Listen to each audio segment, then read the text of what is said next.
కేసీఆర్ గారు అసెంబ్లీకి వస్తాడని బీఆర్ఎస్ పార్టీ సోదరులు 3 రోజుల సంధి బట్టలు చెంపుకున్నారు, జబ్బాలు దరుచుకున్నారు. ఇక మా సార్ వస్తాడు అసెంబ్లీలో తిరగదిస్తానని చెప్పి వాళ్ళందరూ కలలు కన్నారు పాపం.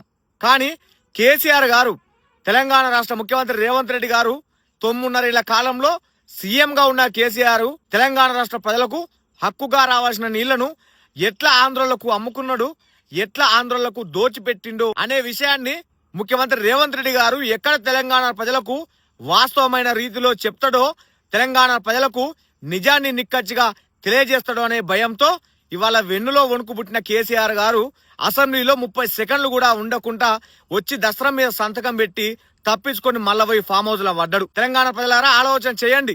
నిజంగా కేసీఆర్ గారు తెలంగాణ ప్రజలకు రావాల్సిన నీళ్లను ఆంధ్రోనికి దోచిపెట్టకుంటే, ఆంధ్రోనికి అమ్మకుంటే ఇవాళ సభలో మాట్లాడేటోడు, నిజాలు ప్రజలకు తెలియజెప్పేటోడు.